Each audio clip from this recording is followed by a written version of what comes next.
Hello there everybody and welcome back to the house in Fata Morgana. Last time, Beast Man learned to speak, merchant dude came over, and now there's something happening.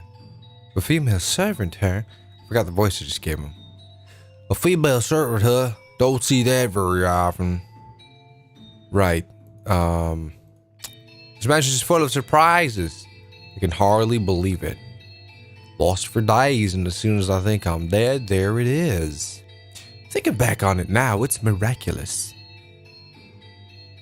But why are you two living alone in a house on a cliff? Oh, I beg your pardon. Asking so many questions without telling you about myself. My apologies. Just a little too excited to finally see other people. I'm a merchant. I do international trade. Until a few years back, spice exports pretty much all came from one place.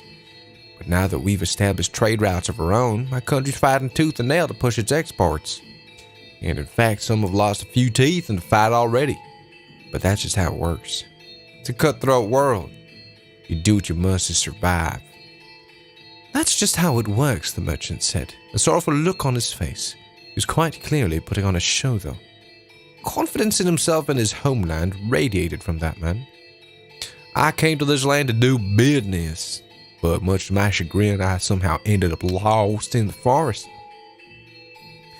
Had I wandered around for much longer, I'd have lost a chance to ever see my beloved again. Your beloved? Yes, sir, I'm constantly out on business, so we only get to see each other a few times a year. But you always wait for my return. I'd like to introduce you to her if ever I get a chance. She's a pretty girl, if not especially striking. Is that so? The merchant was a man of many words, and I, for one, do not mind a lively supper table, though I know not how Beastia felt, at the very least. I was glad we invited the wanderer into the mansion. He was, after all, holding a proper conversation with someone, and he seemed to be having success concealing his piercing, beast-like gaze. However, I stopped by the village before entering the forest and heard a bone-chilling tale there. As soon as the merchant brought up the subject, a palpable tension spread through the room. They say there have been sightings of a beast. It's a creature unlike anything anyone's seen before. Not a wolf or a bear or anything like that. It even attacked the village once, killing several people. Thankfully, the men managed to drive it out, but the creature is still alive. There's nothing in this world scarier than a vicious beast. Oh no. So you should keep an eye out. Wouldn't want to accidentally let a murderous beast into your home. At the villager's insistence, I had the smithy forge me a knife. Is that knife? Huh? With you now? Well, yeah, I've got it on me. Only good to defend myself with. But it's better than that knife. You brought that knife. You're here to kill me with that knife. You're going to stab me again and again with that knife like they did last time. That's why you're here, isn't it? What? What are you talking about? What's going into you? Stab and stab and stab. Calm down. What are you so worried about? I'm not going to hurt you with this. Oh, damn, he showed it. What did you say? I like to imagine that before the wolf ate the poor little girl, he said, "Is this what I always looked like?" That the beast. What's your problem? What's wrong? Talk like a human. He's me. Stop. Stay back. Get any closer and I'll stab you to death with this little butter knife. You act only like you realized I'm a beast. That's right. I'm a beast. I killed them. Stay back. And I'll do the same to you. Help! In his hand, the bestial held his sword. Perhaps it had been hidden under the table, or maybe behind his chair. Regardless, it was as though he had expected this to happen. The merchant kicked aside a chair, attempting to flee, but Beastia closed the distance in an instant, knocking him back. He lost his balance and slammed against the wall, but he still made his escape, though the beast stood blocking his path. No, please stop this. Don't kill me. Beloved is waiting for me back home. I can't leave her behind.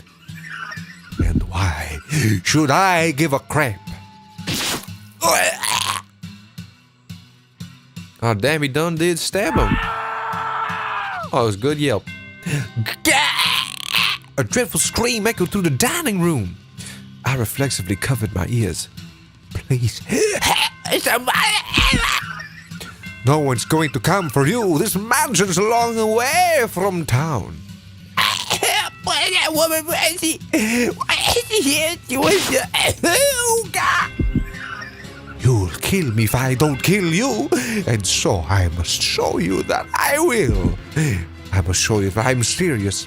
I must show kill you. Oh, you won't understand. His dialogue is so weird. You just won't understand.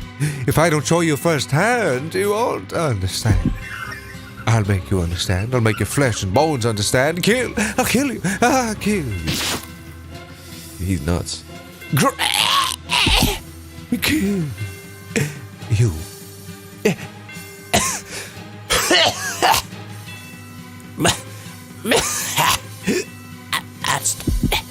That's right. I am. Appeased. Oh no. Man, this dialogue is crazy. Oh shoot. I'm gonna drink some water, hold on. Well, that was crazy. They had been enjoying a peaceful meal around the table together just minutes earlier. So what had triggered this? If I were to guess, the merchant said the word knife. It would cause the beast to snap. A simple small thing set him off. I could not comprehend it. Beast who had said he wished for peace was staring down at the ravaged corpse of the merchant, with a look of ecstasy on his face. Master, can you understand how he felt? Even just a little? Did he not yearn for peace, but for slaughter? Oh, well, I don't know. Whoa. That was not creepy at all. Nope. Okay. Pauline! All right, that does it for today's shopping. Who the hell? And now, the moment we've all been waiting for. Snack time! There's nothing better than having a ham sandwich in the park. Oh dear, maybe I should lower my voice when I'm talking to myself. She's talking to herself. That's so cute. Okay. But it's so nice out, I just can't help myself. Does the weather have anything to do with talking to oneself? Not important. Food. If he were here, it would taste even better. I wonder when I'll get to... Oh! She the wife or something. Or the girlfriend. The merchant. Oh my. Pauline's mother. Pauline. There you are. Oh there. What's got you so fast, old mom? Oh, Pauline. What? What is it? Did something happen? What's the matter, Mom? Mom! The hell? Pauline. This isn't like you, Mom. It's not like you at all. Tell me what happened. I told you to stay away from manual trade. Huh? Oh, Pauline, my dear daughter. I must stop me so cool, such a sweet girl. You hurt me, Mom. Don't scream so tight. We're trying to you. Listen carefully, Pauline. You must be calm and hear me out, understood? Your lover. The beloved man you wait for. Is that Oh. But she made 2 ham sandwiches. Who's gonna eat the second one now? The beast's humanity began slipping away from him after that encounter. He had returned to the thing I had found in the cellar. Actually, he prowled the mansion's halls looking more barbaric than ever. Smash. Despite all the effort he had put into learning to act like a human, he now ripped the velvet curtains off the wall, howling shrilly, stomping back and forth through the hallways and ravaging the garden. I watched him intently, though from a distance. Beastie was not merely a beast, but an out-of-control bloodthirsty beast. Just a few days ago, we had been tending the garden together, but that was no longer possible. I was quite disappointed. Jeez, man. Eventually, Beastie discovered my hiding place. I had not felt regret in a very long time, but I felt deep regret in that moment. More. Don't have enough. Not enough. I need more. I must satisfy these urges. Are you saying peace was not enough to sate you? Did I mishear you when you first asked for peace? I was mistaken. Asking for peace won't solve anything. Blood, despair, eyes filled with terror. These are the things I need. And I've always known it. You said this mansion fulfills people's desires. Then, give me prey. No more heirs. Live humans. Why'd I ever teach him to speak the human language? I totally regret it now. Before long, the mansion granted his wish. Once a week, a villager or a traveling merchant from somewhere would wander into the forest, ending up at the mansion on the cliff. Though something felt suspicious about the man who greeted them at the door. On the surface, he looked like a proper nobleman. So they all eventually chose to trust Bestia. The mansion had an air of loneliness about it, but it was adequate to provide rest for their weary feet. There was food in the bed. The lord of the house treated the lost souls like esteemed guests. I'm going to drink some water again.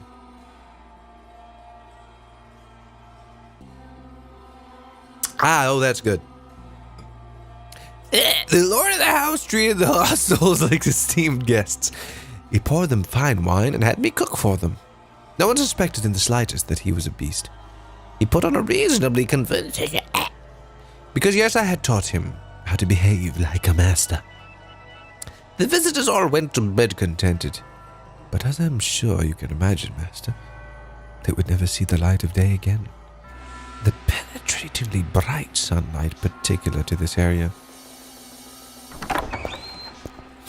Hey, beast. This guy's going to. You want to kill him. If that's how you humans want to do things, then I'll play your little game. I'll play it even better than you. I'll kill you. I'll slaughter you. Oh, there it is again. Other. No, please don't. That's it. Cry for me. Beg for your life. Pray for my mercy. Weep and struggle and suffer and die. No one understands. No one can possibly understand my despair. What did I ever do? Or was it just because I'm a beast? When did I become a beast? Why do beasts have to die? Beasts are savage, and so they must die. I'm a beast, therefore I'm savage. In which case, I'll kill them. I'll show them what makes a beast so terrifying.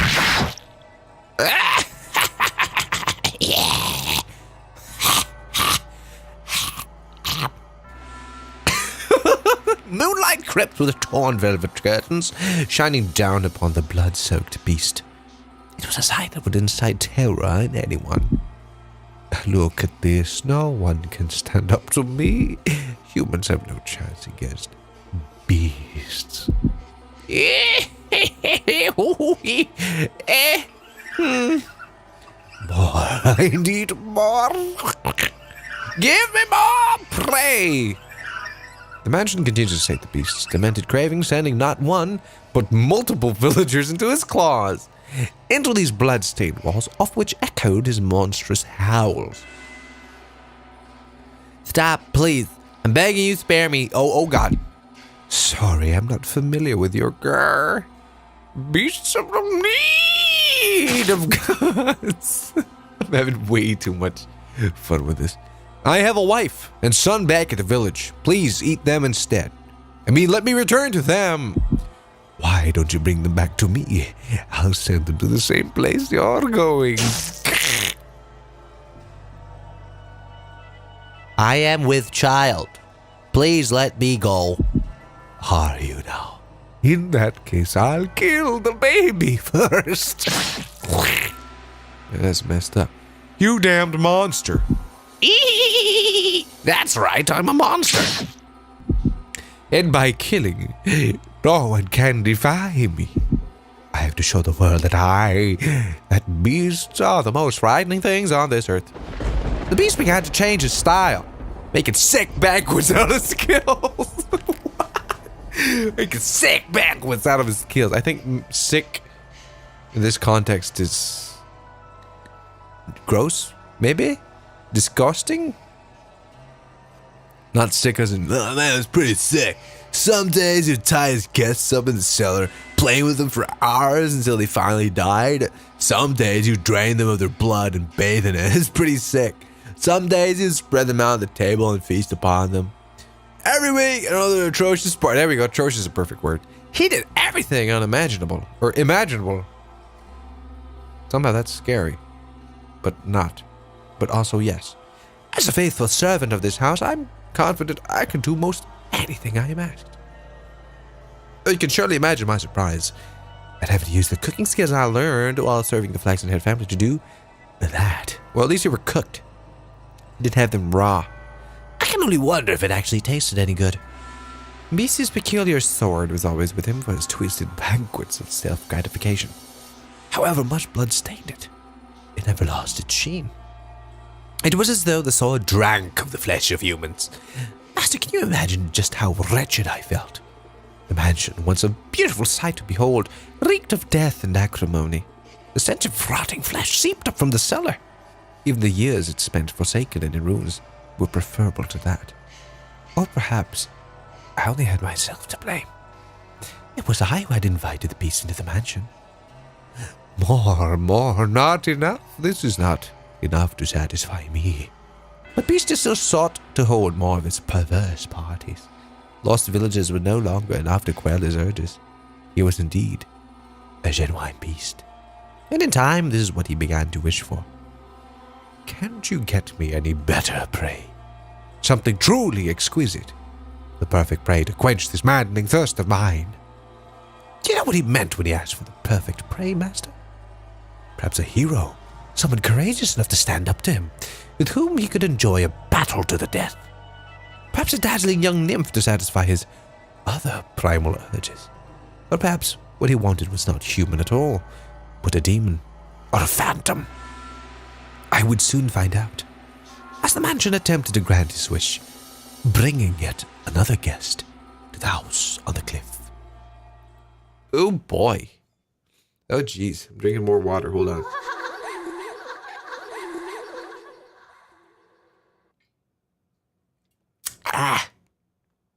That's good.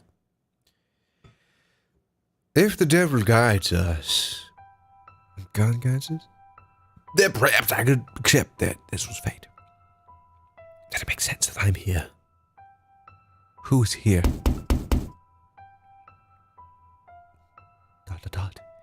Is anyone there? I've lost my way. Would you please be so kind as to spare me a little food? Ah, there it is. There comes the poor little offering. They never learn. They just keep coming again and again. The mansion keeps granting my wish. I would be glad to provide you some food, And you are welcome to stay the night. Get some rest. I will have a room prepared. Oh! Then I suppose I shall take you up on your generosity. I have been wandering for a very, very long time. She looks exactly the same from 50 years ago. This is spooky. Oh, what's that, Master? You recognize her? It's time to pause it? Okay, well, next episode we'll find out what the is going on here. Holy balls, it's what's her name? The girl we don't know the name of. White-haired girl, Sama. Alright, I'm gonna drink more water now. Thank you very much for watching, and I'll see you guys in the next one. Babushkos.